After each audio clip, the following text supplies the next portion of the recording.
नमस्कार. मराठी श्यामल किचनमध्ये आपलं खूप खूप स्वागत. आज मी तुम्हाला उपासाचे बटाटा आणि साबुदाण्याचे पळीपापड बनवून दाखवणार आहे. तर हे पापड पटकनही होतात आणि खाण्यासाठी खूप छान लागतात. तर चला तर मग सुरुवात करूयात.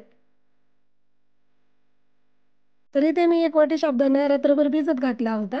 तर आपण इथं साबुदाणा भिजत घालत असताना थोडंसं पाणी जास्त झालं तरी चालतं आणि आपलं असं मस्त मऊसूत असं साबुदाणा भिजवून घ्यायचा आहे.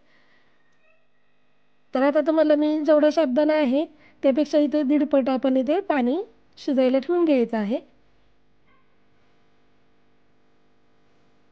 तर आता आपल्या पाण्याला चांगली उकळी काढून घ्यायची आहे. तर पाण्याला उकळी आल्यानंतर इथे मी हिरवी मिरची, जिरे आणि आपलं चवीपुरतं मीठ याच्यामध्ये टाकून घेतलेलं आहे. तर ह्याच्यामुळे आपल्या पापडाला खूप छान चव येते.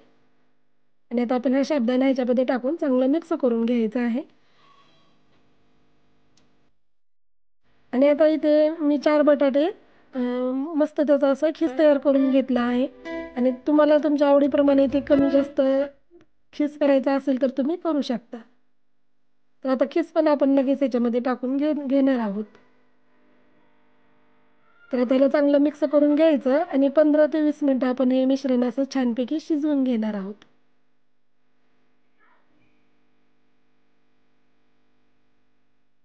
तर आता 15 ते 20 मिनिटानंतर तुम्ही पाहू शकता मिश्रण मिश्रण छानपैकी शिजलेलं आहे आणि आता आपलं पापड घालण्यासाठी हे तयार आहे.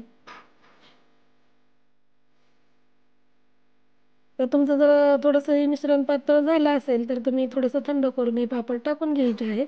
तर आपले पापड मस्तपैकी असे पडले जात आहेत. तर ह्याच पद्धतीने मी ते सगळे पापड टाकून घेणार आहे. तर आता आपले पूर्ण पापड टाकून झालेले आहे. तर आता आपण याला 2 दिवस असंच कडकडीत उन्हामध्ये वाळवून घ्यायचं आहे. तर वाळल्यानंतर तुम्ही पाहू शकता किती छान आपले पापड दिसत आहेत.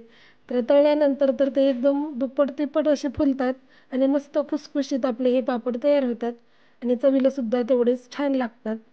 तर तुम्ही सुद्धा नक्की या पद्धतीने बनवा आणि कसे झाले ते मला कमेंट्समध्ये नक्की सांगा. आवडले असतील तर लाईक करा, शेअर करा आणि सबस्क्राईब करायला विसरू नका. व्हिडिओ पूर्ण पाहिल्याबद्दल धन्यवाद.